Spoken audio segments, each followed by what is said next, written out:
you so much for joining me today. My name is Suzanne Saraya, and I'm with Explore Learning. And today we're going to be working on a fantastic topic that is how to empower all of our students with STEM simulations. As you all know, we're recording this session, so hopefully you'll be able to review it after. And please don't hesitate to contact me. I'll be watching the comment as you go in as well, and I look forward to answering any of your questions. So, as we move through, let's start with our presentation. All right. So again, we want to start by welcoming everyone. This is a fantastic event organized by Teach Middle East and Middle East Teaching and Learning Conference. And particularly, I want to thank Ms. Lisa Grace for organizing it and inviting us to be part of this fantastic event. And we really appreciate all the work that she has done with us on this and putting it together for all of the teachers in the Middle East. So let's talk a little bit about the superpowers of STEM. So if you can, tell me what you think are some of the superpowers of STEM. If you can go in and put it in the comments, that would be fantastic. Just put in a note what you think of STEM. What do you think is the superpowers of it? And I'm going to show you my view of it. So when you think of superheroes, we really think about superhuman abilities like flying, X-ray vision. We think of, super strength and invisibility, all of those powers. But let's start with science. Well, I think science and scientists are really true superheroes because science and scientists make what once was impossible possible. Now we can fly, we can dive deep into the bottom of the ocean. We can go to Mars, we can go to the moon. We can do so many things that were once felt like magic almost. So scientists really are changing the world every day. Now, same goes for mathematicians. What mathematicians do is they help us understand the world around us. They're really masters of time, in my opinion, and they bring beauty to everything. Just think about architecture. There could be no architecture without math. You would not have building without math. You wouldn't have even planes again without math. So, really, another huge superpower. Let's not forget engineering. Engineers really use their creativity to solve problems and build technology to enhance our lives. And technology is the newest of our superpowers, right? Technology is everywhere. Today, we wouldn't be able to live without technology. We are using technology right now. So, when all of these four different superpowers combine, we end up with STEM, which is one of the more powerful of superpowers. Think of it almost as a league that gets together of superheroes. So imagine when we bring it together, what can we accomplish when we do that? So we end up with STEM. And if we want to take the academic, if you want, explanation of what STEM is, STEM is based on the idea of educating students in four specific disciplines. As I said, science, technology, engineering, and mathematics, and doing so in an interdisciplinary and applied approach. So rather than teaching each of the four disciplines as a separate and discrete subject, what STEM and the superpowers of STEM are going to do is integrate them in a more cohesive learning paradigm based on real world applications so students can connect to the world around them. So before we continue, I would love to hear from you. And if you can you go to the comments and tell me what do you have? Do you know any fantastic facts about STEM? Something that is new, something that is that shocked you when you found out about it. I have a few for you that I'm going to share with you in just a second. But if you can go in onto your comments and just put it, that would be great. Well, what I have found out, what we did our research and found out is that the average salary for all STEM workers is over $100,000 US. Not only that, but 75% of every new job created in the future, almost everywhere around the world, will be STEM related. Not only that, but 90% of jobs will need digital skills in the next 2 to 5 years. 2 to 5 years. And more than 50% of current jobs with skill shortages are in STEM. And the demand is rising. Wow. And 15 of the top 20 fast growing professions really are based on scientific foundations and math foundations. Interestingly enough, if you were a teacher, 92% and 97%, so 92% of boys and 97% of girls will lose interest in STEM if they are not immersed in it by fifth grade. So really think about that. You have until fifth grade to get them in, or we lose them. And that's what happens everywhere around the world. And that is why, for example, in the US in 2018, nearly 2.5 million jobs that were STEM jobs were unfilled. Can you imagine that? That is amazing.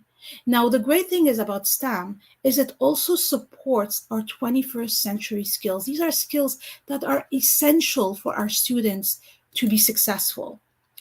And we know that with a fast changing world and tremendous amount of information that we have, developing students and preparing them for the world today is crucial. All right. So we have to prepare them for unprecedented challenges we just saw with COVID. And throughout educations, we know that students build solid knowledge and skills with STEM disciplines, and they develop skills that and acquire abilities to integrate and apply their knowledge and skills across different disciplines. Think about STEM. STEM is not about creating rocket scientists. STEM is in everyday life. So when you're building that with your students, where you're building STEM skills, you're basically preparing your students for the future, and you're preparing them for the 21st century skills that are so needed to solve problems with innovative design. So let's talk a little bit about the specific benefits of STEM education. As you can see, we have a number of very interesting benefits that come from STEM. STEM challenges students to be curious and ask questions. It allows them to define problems and explore and interact with their environment. It promotes critical thinking, which means that students are going to be able to develop ability to reflect upon their own work and the work of others and engage in collaborative discussion. Very important for today. They also, when you work with STEM, you're going to have your students develop logicals and creative abilities. They're going to be higher order thinkers, and those higher order thinkers are also going to persist in problem solving. Imagine if we just stopped looking at at solving the problem of COVID. Can you imagine where we would be? Look at the speed at which vaccines were created. And that is all the work of STEM workers collaborating together all around the planet. And those are the skills that are needed. Not only that, STEM is going to allow your students to develop knowledge and skills to apply to new situations or tasks and build on prior knowledge. So transferring that knowledge from one content to the other is extremely important. And your students are going to be able to acquire mathematical understanding, very deep mathematical understanding, by constructing their own meaning through increasing level of abstraction, of course, because math is a little bit abstract. And we're also going to be able to use writing to communicate math and science concept and use scientific and mathematical vocabulary to explain observations and experiences. Very, very important. So how can we accomplish that? What is the best way to accomplish that? One of the best ways to accomplish that is to use simulations. And let's talk about why we want to use simulations, STEM simulations. So simulations are instructional models that are used to demonstrate a process or a situation. In it, students can manipulate key variables, generate and test hypotheses, and engage in what if experimentation.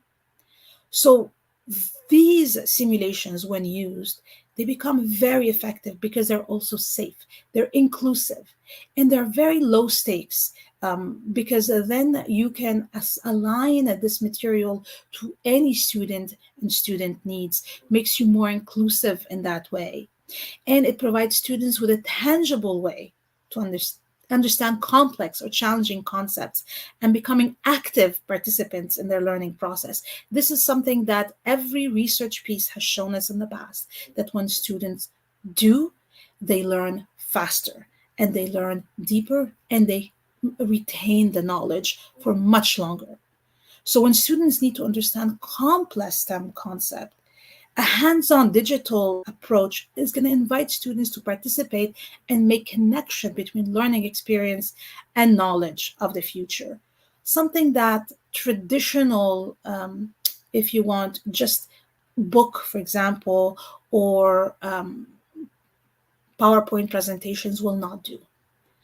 And because a simulation can transform those abstract concepts into very interactive visual content, it makes it easier for students to grasp the relationship between different system parts. Now, simulations are also going to allow students to manipulate all these variables and watch in real time the effect of these manipulations. Whereas if you're using non-simulation experiment, you may take days, weeks. Imagine planting a seed. It might take you months before you observe, you collect data, you analyze the results, and you form a conclusion. But with simulation, that happens within instance.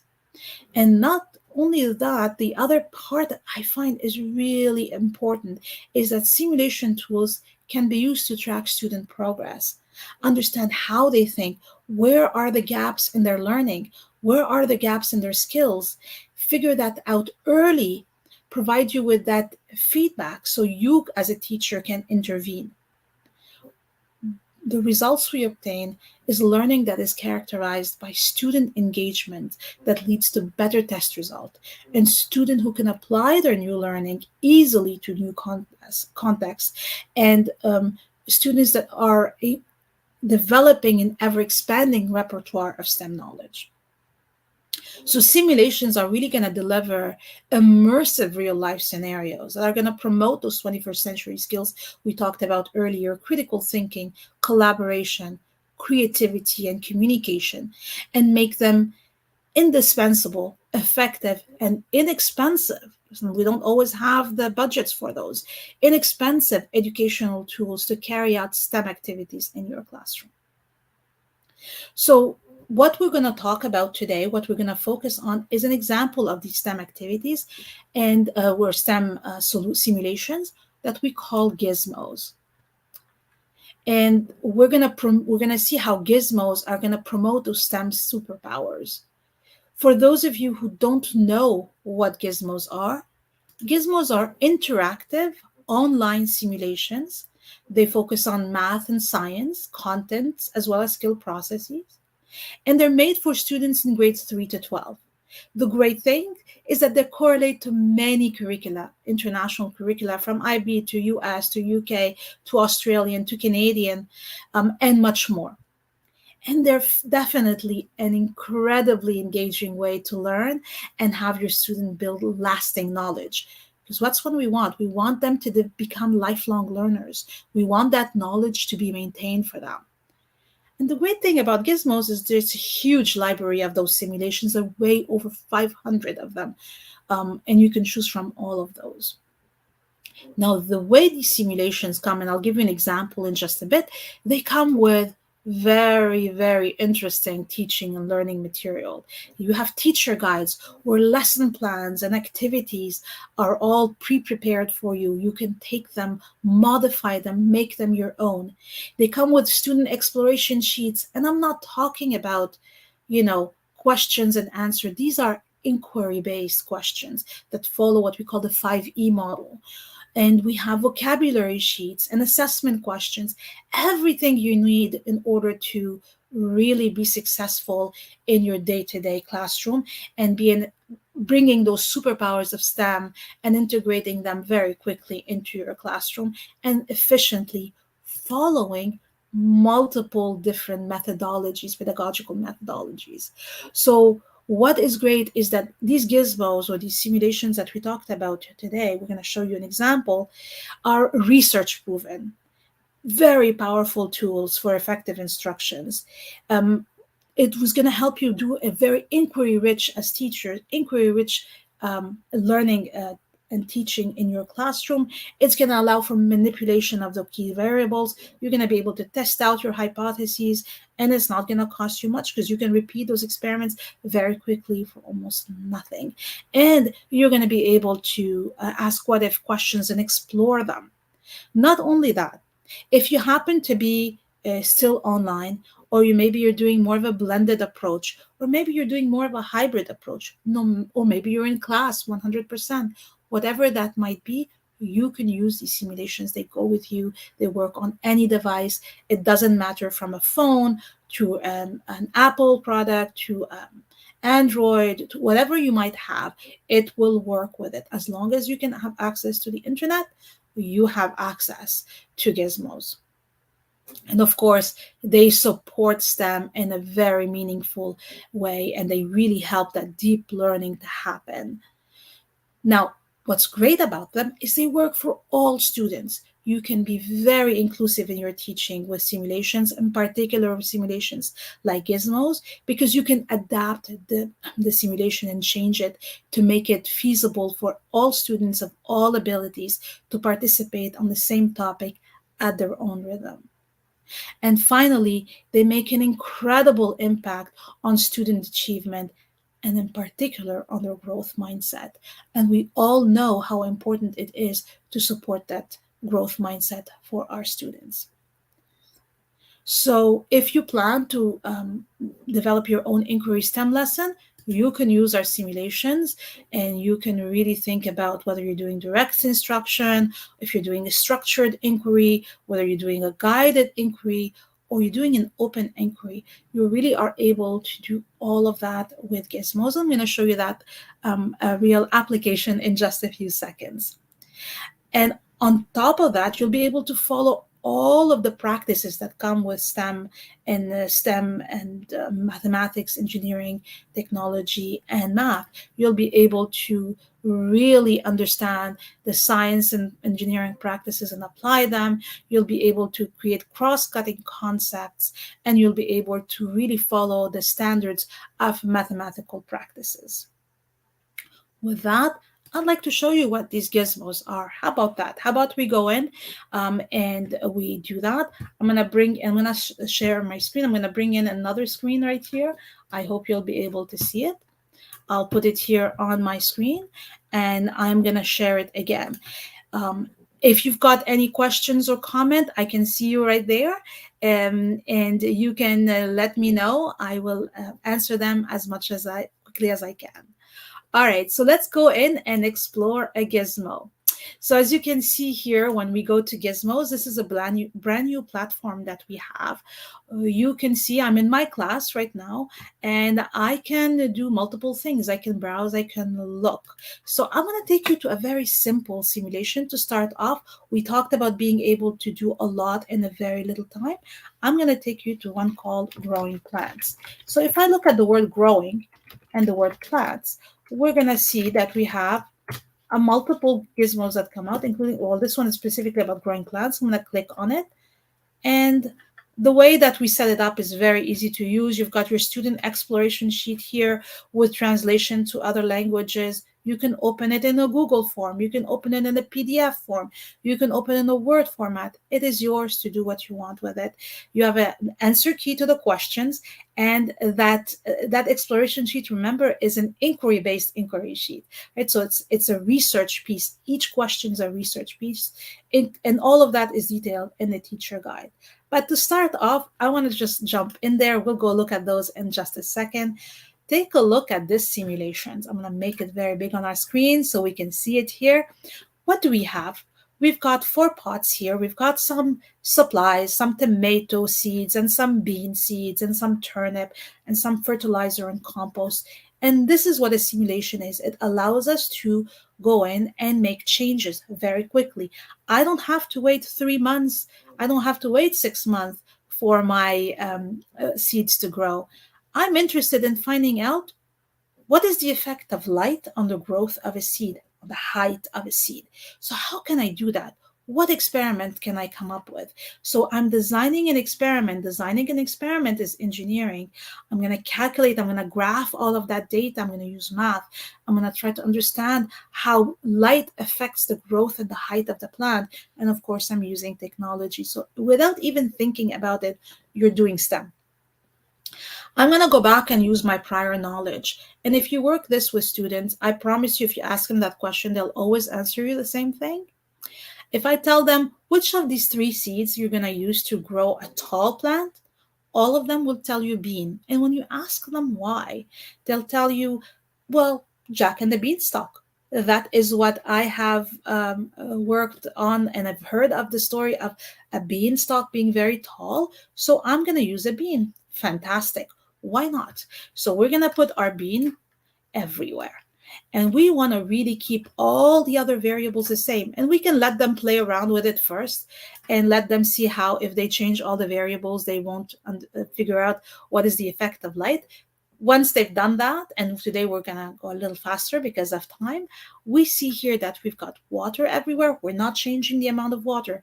That is a constant that we have. The only variable we have is our lights, right? So what we're going to do is maybe we're going to turn off all the lights. We can turn on and turn off, as you can see here.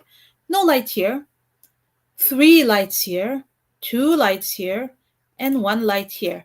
And now I'm going to ask you, which one of these plants is going to grow the tallest and why?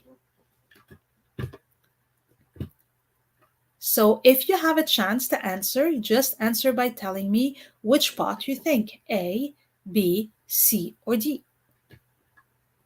And so what we want to do is let our students figure it out. Now they're using prior knowledge, and we ask them, as soon as they give you an answer, you ask them, why? Why do you think it's A? Why do you think it's B? Most of my students always say it's not A.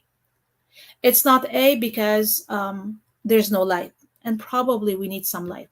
Oh, we haven't put fertilizer in compost. Let's add some fertilizer. I'm going to show you how easy it is to do here. Adding fertilizer, I'm going to add compost. We can then study, of course, the effects of compost and fertilizer and whether a combination is better than one or the other and why. And what are the side effects of using fertilizer depending on the type of fertilizer you use, of course. So once our students have made their, choices, and again, it's not about being right or wrong. It's about discovering, doing research. This is what we're doing. We're doing exploration together. We run the simulation, right? Most of my students, I don't know about you, they'll say it's this one here, the one in the full light, because they think, well, plants need light, so probably this is the one. So we've got 50 days, and here's what's great. We can visualize the data. We can export it to Excel. We can look at the plant height as a bar graph. We can see the numbers so they can read them. We teach them in the same time, without saying we're doing graphing, we're teaching them about what a graph is and the meaningfulness of a graph. And then it becomes very easy to move from a bar graph, now that they understood a bar graph, to a line graph. And so if we go back here, it looks like it's pot C. Pot C. So medium light, is that correct? Is one experiment enough to prove a particular point? How many experiments should I run in order to prove a particular idea or a concept or a hypothesis? And so this is when we can rerun the experiment again and again. And if you've got a class of 20, 30, 40 students, you can imagine all of them collecting that data. Now, these are simulations, and they're not just simulations, they're real world simulations. So included in there, you'll see that sometimes you will find a dead seed. And so even in the best circumstances, the seed will not grow. And we can then explore and talk about what is happening and how this connects to real life. So this is an example very quickly of how we've done this, right? So we can see ourselves easily going back and changing all of these variables and basically providing different opportunities of learning for our students. I have questions here about STEM courses for teachers. What we do offer are webinars. And so if you're interested in attending webinars, we do offer quite a few webinars, and I'll put that link for you at the end. And you can attend them, and we give certificates of attendance to those. And they cover different areas. And one of the webinars coming up soon is how to run STEM project with Gizmos. So if you'd like, I'll do that for you afterwards. Now, well, the great thing about this is now we've done this lesson, right? We've done the lesson with our students. There were quick formative assessment right after, because as a teacher teaching STEM and empowering our students, we're going to have to find out if what we taught them was understood. So by having this quick formative assessment afterwards, you're really giving a chance for your students to truly show their understanding and their knowledge. And what I'll show you another activity we can run with them on this particular simulation that is not in the lesson plan, but I'm going to show you the lesson plan. If we open this teacher guide right here, and I'm going to open it in PDF because it's a little bit faster for you to see it. So I'm going to open the growing plant teacher guide. You'll see how it's set up. It's set up to make your life easy. It has all of the vocabulary, minimum vocabulary you can of course add to it. It has all of your learning objectives. What are we trying to do? And scaffolded activities. Remember that different students learn in a different way. Some will come into your classroom, especially after COVID, with some missing pieces that we need to catch them up on. Some will be way further ahead than the class. So you want to be able to do a very effective way of connecting to those students very quickly and providing them with an activity that is meaningful to them. So we have scaffolded activity. Activity A is the simplest, and as you deepen your learning, you'll have a multiple other activities that you can work with. We want to continue working with on hands-on activities. So we have a lot of suggested lesson activities that are hands-on to start off with. And then, of course, discussion questions. Part of a STEM is understanding the why and thinking about what we've learned and become higher order thinkers. So to do that, you need to have those discussion questions. And those are prompts that we've already created for you. For examples, why do plants in dim light grow taller than plants in full light? Do we know why? And we want to allow our students to start looking into these and thinking about it and providing the answers, because the answers are going to give you an indication on whether your students understood the concept or you need to review it with them. That is on top of the formative assessments that we have in there. And we want to give you a scientific background as well as a real life connection. Because I have to say that one of the biggest issue that I see with my classes is a student asking me, when am I going to ever use this? What is the application in real life? That is the cornerstone of STEM, is relating it to real world application. And so you have those applications provided for you with additional resources that you can go and explore that we've vetted, so you don't have to waste your time exploring online. I cannot tell you how many hours I've spent trying to figure out if a particular website is good enough to share with my student. I am extremely grateful to have these vetted resources already done. And now I want to see if the knowledge I've given my student can be transferred. How can I test that they understood it and they're able to apply it? Well, then I can go to other gizmos, like a germination gizmo or flower pollination or measuring trees, etc. And if we look at quickly the exploration sheet, which again, you can modify. So when I open it, you'll see it starts with prior knowledge. You can do whatever you want with this. This is just recommendation. I like prior knowledge question because it tells me where my students are on that concept, right? And then I take them from there. In the first question, it says, do seeds need water to grow? If I were to ask that of one of your students, how would they go around? How would they learn the methodology to actually respond to that question appropriately? How would they do it?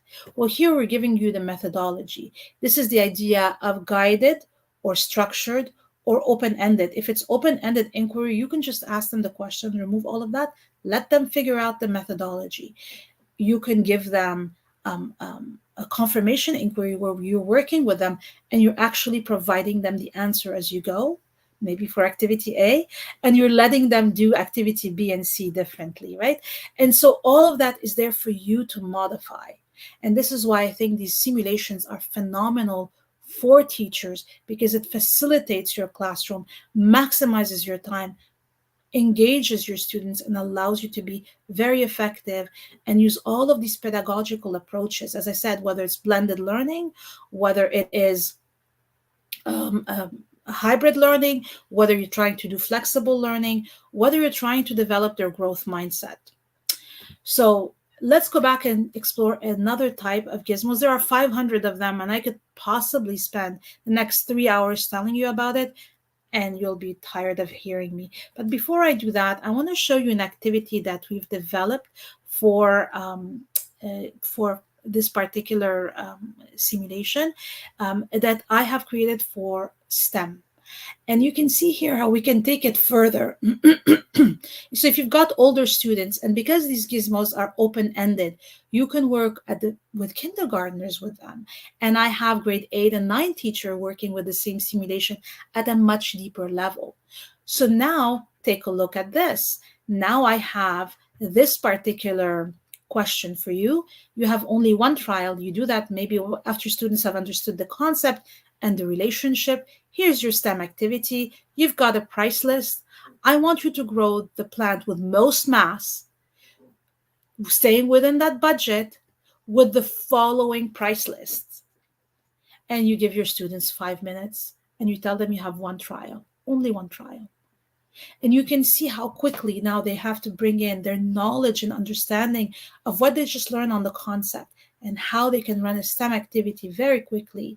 And they can provide you with the answer by sharing a screenshot, which is available in the Gizmo, so you can actually understand whether your students got the concept or not. And like this, if we go to another activity, which is, let's say, food chains, we can go look at food chains, and we can see that in food chains, we have the same similar type of STEM activity we can run. So here's my food chain. Here's a screenshot of what I have, and then I'll show you the simulation in just a second.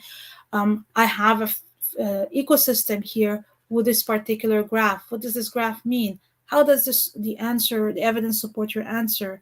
Can you predict what's happening in the next 6 months? What are limitations of this model?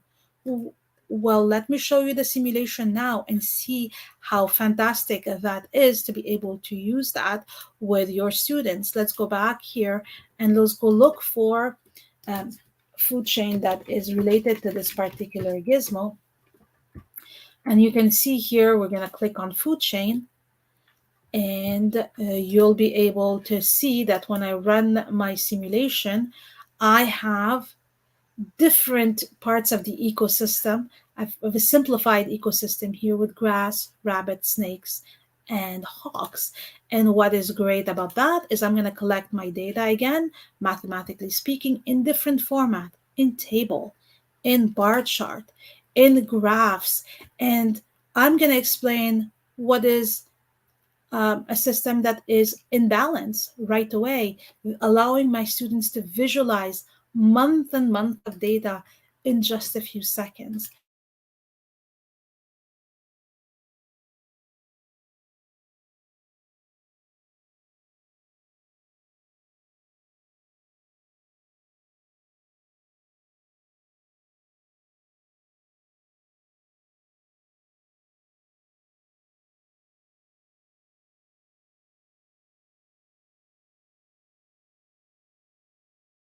Or not. Here we go.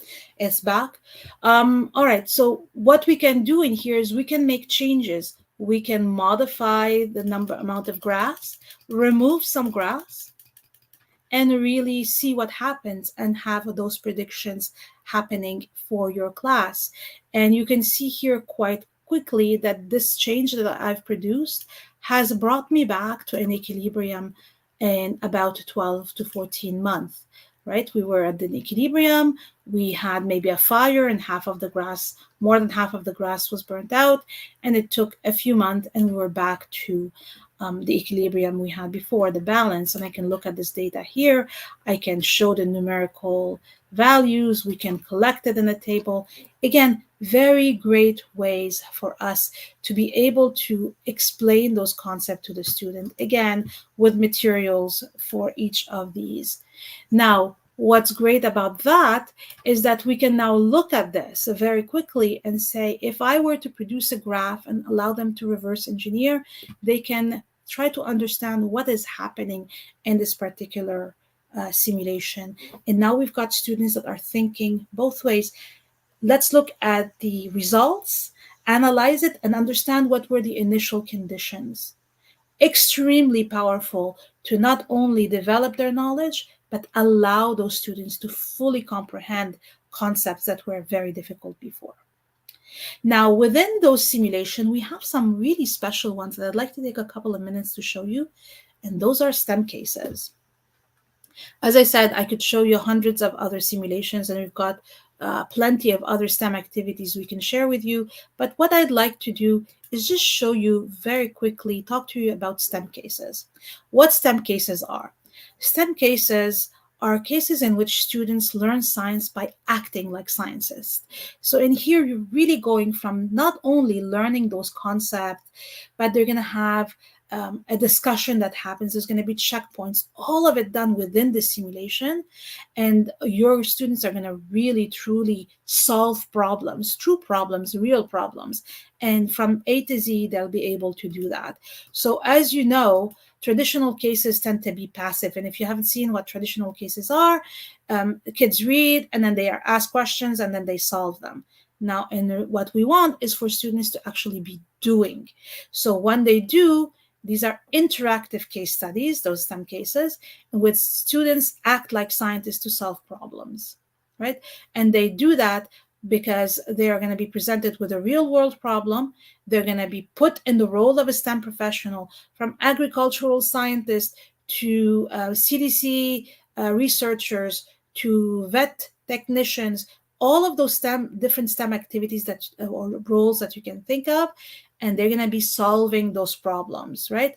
And the way that it's going to work is you're going to have a method in which you're going to be able to solve the problem. First, students are going to identify the issue. They're going to learn and research the science. They're going to collect and interpret the data. Then they're going to form a hypothesis. Then they're going to test and revise their hypotheses. And then finally, they're going to communicate their data and their findings. And so these are some of these activities that you can do. The great thing about you is that the same STEM activities is going to be fully unlocked for you. Your teacher version, you're going to be able to teach the content with it and then send them into the classes. So let me show you what that would look like on in real life, right? You want to see what a STEM case looks like? Let's go take a look at it. So the way I would look at a STEM case, and I'm just going to bring my screen here so you can see it. I'm going to just put in the word STEM case. And when I put the word STEM case, all of the STEM cases are going to show up. These STEM cases can be for different, same STEM case can be used at really, let me go back here. I clicked on the wrong screen. Let me go back. Voila, we should be back. Oh, it's not letting me. Let's do it one more time. And it should be fine now. All right, so let's look at these STEM cases. So these STEM cases can go from animal group behavior to cell respiration, where you're a medical toxicologist and you're learning about cell respiration to save the life of a CIA agent that's been poisoned. Then we've got diffusion ecosystem. Let me just click on ecosystem since we're talking about ecosystem. Here, you're a national park ranger and you're trying to bring back the ecosystem in a park to normal. So you have to understand how organisms and populations interact. And you can see here, we've got different levels of the same activity, or the same case, the same story. And you can see that we've got an elementary one, and middle school one, a high school one, and an AP one, right? So those AP ones will allow you to go as far as university level. And as you're working with your students, you can assign maybe first, maybe you're teaching middle school and you've got a student that's in doesn't have the necessary knowledge. You may start them off with the elementary level, and down the road when they're doing reviews, put them on the middle school level. If you're in high school, you may have some students that are so advanced that they need to be on an AP course. Meanwhile, you've got others that need to be maybe working on middle school level. So all of these different concepts based on the content, they may have one, two, or three, or four different levels like this. The great part about this is once your students do those cases, you're going to get something we call a heat map, which for me is one of the most fascinating things to have for my students. This is what a heat map looks like once the students finish the case. It will tell me about all of their answers. So clearly we can see red means they didn't get it right. Green means they got it right. Yellow means they got it right, but they needed a couple of tries. And blue means it's a concept that they had to write, communicate their finding by writing it. So you need to correct it. Otherwise, the computer will correct everything else. So you can see that most of my students struggled with question 2 here and in question 15. So I can click on those, see what the issue is with this particular question, see the answers, and actually provide feedback to all of my students on what they did in their answer and how I can help them, right? What's great about this, and I'm not going to spend too much time on this today because we only have a few minutes left, but we can see the skills, and that's where it relates the most to STEM. The skills for STEM that we talked about earlier are divided. So each question relates to particular STEM skills, and you can then understand whether your students for each of these cases have an issue with core concept. Is the student problem in core concept? Is the student problem of why he didn't get the answer right a data analysis issue? Is this the problem a data interpretation problem? Maybe it's a hypothesis and reasoning. Maybe your student doesn't know how to do prediction. In this case, they had an issue with core concept, right? So it makes sense that if they didn't understand the content, they couldn't make a proper prediction. Or maybe your student is an English language learner and your student doesn't know how to communicate their ideas very well, and we need to work on that. So imagine if you could get like this, almost like a crystal ball, I call it, and we dive deep into the mind of a student and we know specifically which skills they have and they don't, which skills we can actually promote and which skills we can support. And maybe you've got students that excel in prediction, and maybe you can use those students to help collaborate with other students that are having difficulty. So again, giving you an overall view of what's happening, not only in a particular case, but from case to case and over time, how our students are improving, how they are developing those skills, which allows us to properly understand the STEM level of each student and again, magnify that STEM ability for our students. All right, so let's go back now to this. So as I said, I've got all this the slides that I will make them available. I'm just gonna jump through them. I want to show you a couple of more slides before we leave. If you'd like to have access to Gizmos for 60 days for free, I will ask you to email me. I'm gonna give you my email here. I'm gonna see if I can type in. I don't know if it lets me type in, but definitely I'm gonna put my email on the screen and you can email me and you'll have access to all this data, including our resource hub, which has so many on-demand videos, lesson plans, Gizmo resources, quick start guide, STEM activities already pre-recorded for you to watch. And finally, I have a question for you. Are you ready to empower all your students to become STEM superheroes? If you are, then contact me here at suzanne.saraya@explorelearning.com. I'll give you some free access to Gizmos. And if you're interested in attending more webinars, please let me know and I'll send you the link. Or once after this event is over, I will send you a link to all of the webinars that we offer around STEM and around learning to support you in this new class. And we hope that you will have a fantastic new school year, that all of your students will come back to you excited and engaged. And if we can help in any way, we would love to. So here's my contact information.